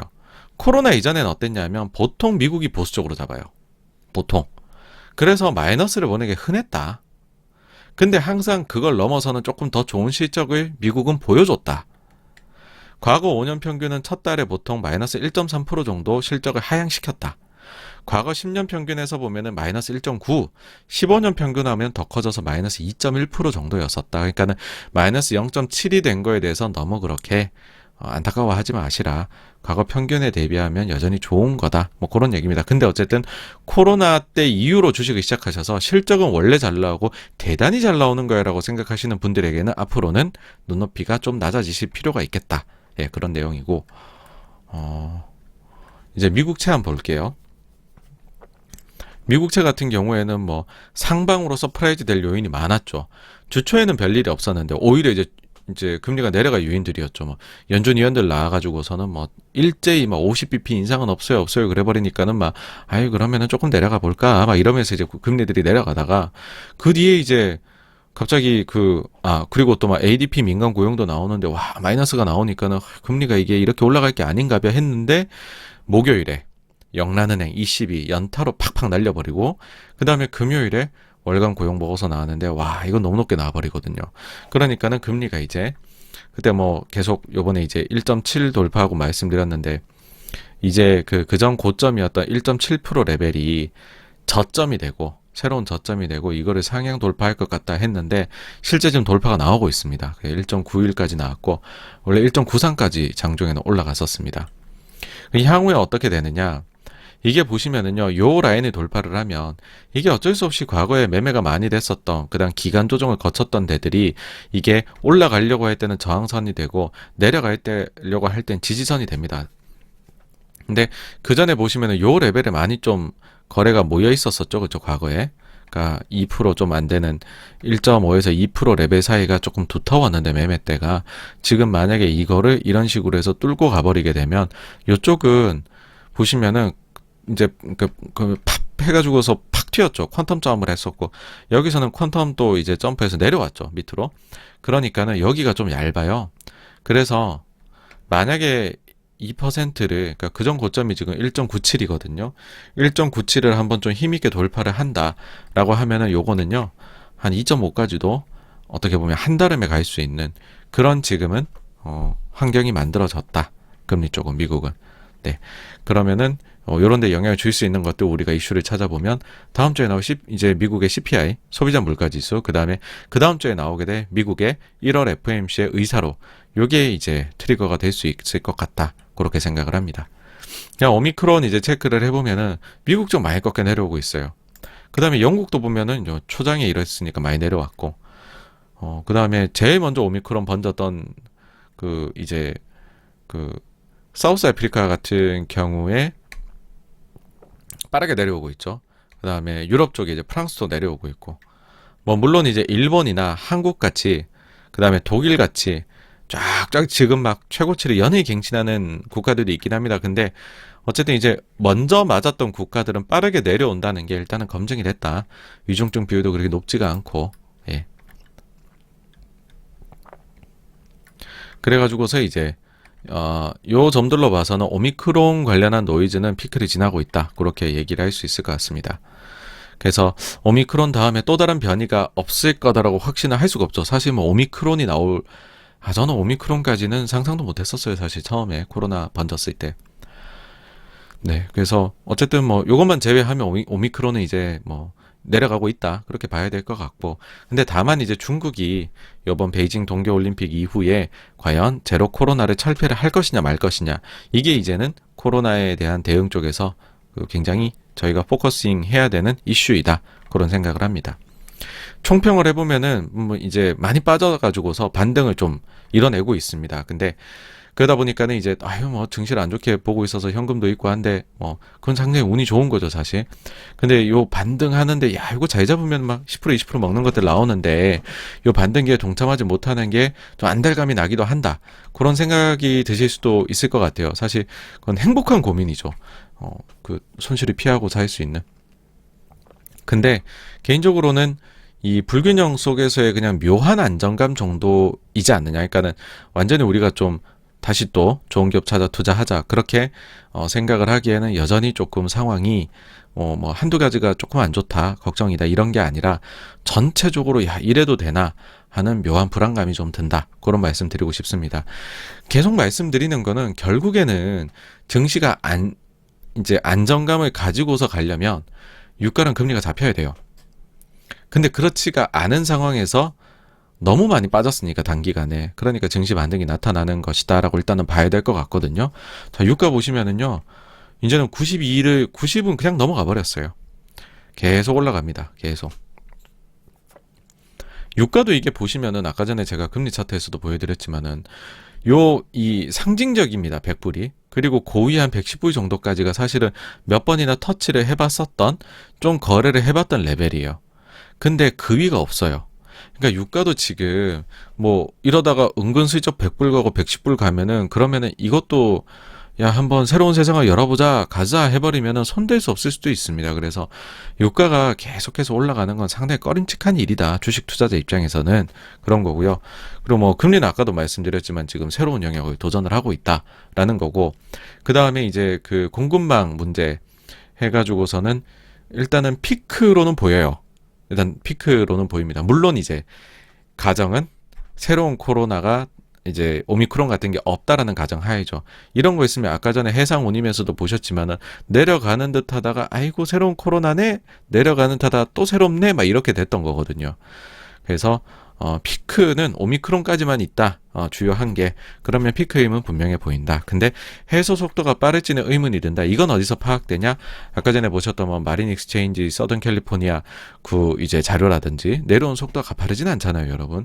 그 다음에 우리가 ISM 제조업에서 프라이스에서, 그 다음에 서플라이어 그 이제 딜리버리에서 보는 그런 것들을 봤었을 때에는, 그 다음에 또 다음 주면 나오겠지만 중고차 지수나 이런 것들이 가파르게 내려오진 않아요. 지금 오히려 올라가고 있죠. 계속해서 꾸역꾸역. 그래서 과연 속도가 빠르게 내려올까? 예. 이제는 그게 의문으로 남아서 투자자들이 계속 괴롭히게 되겠죠. 그렇죠? 예. 그래서 너무 빠르게 내려올 것이라는 기대는 아직까지 하시기에는 조금 빠른 것 같다. 그런 생각이고요. 그 다음에 임금이 어떤 지표에서는 좀 예상보다 낮게 나오고 어떤 지표에서는 예상보다 높게 나오고 있어요. 그러니까 그렇다라는 것은 아직까지도 잠재적으로 그 임금이 인플레이션 요소로 작동할 수 있는 여지가 있다. 그러니까 이것도 마음 놓을 상황은 아닌 것 같다라는 거고, 근데 확실히 이게 일단 오미크론 영향도 클 것 같긴 해요. 미국 같은 경우에 뭐 확진자가 엄청 많이 늘었잖아요. 그래서 경기가 좀 꺾여 내려가는 모습은 공이 나타난다. 이거는 미국, 중국, 유럽 소매 판매에서 마이너스 나는 거 보는 거. 그 다음 미국의 GDP 나오에서 1분기 GDP 관련된 거. 그 다음 미국의 기업들 실적 1분기 예상한 거에서 이제 마이너스가 나오기 시작을 한다는 거. 이런 것들에서 우리가 그 다음에 뭐 ISM 제조나 비제조에서 오더나 생산 이런 것들을 보면은 좀 꺾여 내려가는 모습은 보이고 있다. 그래가지고서 이제 뭐 이런 건 사실은 좋은 건 아니죠. 경기가 계속 일단 좋은 게 좋습니다. 이렇게 안 좋아질 때는 좋은 게 좋아요, 뭐든지. 그래서 이런 부분들을 생각을 했었을 때에는 이제 아직까지는 그 신중하게 투자를 하는 것이 좋지 않을까 그렇게 생각을 합니다. 이제 다음 주는 보시면은 중국 지표 좀 나오는 거 있고요, 경제 지표들. 그 다음에 요거 이제 맨하임 인덱스, 미국의 중고차 지수 나올 거고, 그러고서는 이제 미국의 국채 입찰이 3년물, 10년물, 30년물이 차례대로 있습니다. 여기서 왜냐하면 이게 금요일에 금리가 너무 올라가 버려서 요때 금리를 실제로 응차에 옥션 들어온 사람들이 어떻게 응차를 받아갈지 모르겠어요. 이게 예상보다 높을 수도 있습니다. 그러면 시장이 안 좋게 반응을 하겠죠. 만약에 좋다면 시장은 이제 안도를 할 거고요. 하지만 뭐니 해도 제일 중요한 거는 이제 미국의 소비자 물가지수 발표이다. 그래서 요거를 눈여겨보시자. 일단 시장은 그 전달하고 똑같은 MOM 상승을 지금 보고 있습니다. 그래서 그 전달의 상승, 근데 약간은 그거는 위험할 수 있는 거는 그 전달에는 에너지는 마이너스 영향을 줬기 때문에 MOM 0.5였거든요. 근데 이번에는 에너지 가격 올라간 게 반영이 될 거란 말이죠. 나머지 거에서 내려가는 게 없고, 그러면은 0.5보다 높게 나올 여지도 있지 않을까라고 생각을 합니다. 3주째 지금 말씀드리지만은 주총 시즌이 다가옵니다. 꼭 투표를 그 의결권 행사를 하시고요. 그 다음에 6주 전에 주주 제한 해야 됩니다. 행동주의 펀드들은. 그래서 우리나라 3월에 주총이 일제에 모여 있는 걸 생각하면 주총 관련해서 제한이 좀 나올 수 있다. 눈여겨보시라는 겁니다. 예, 그리고 중국 부채, 미국 BBB 법안, 이건 뭐 죽었다는 말도 하지만은 그래도 또 살려낼 수도 있으니까 미중 관세 어떻게 갈까? 이것도 뭐 기대가 난망하지만은 보기는 해야 된다. 그래서 요 정도까지가 지난주 자산 시장에 대한 정리였고요. 이제 다음 주제로 넘어가 보도록 하겠습니다.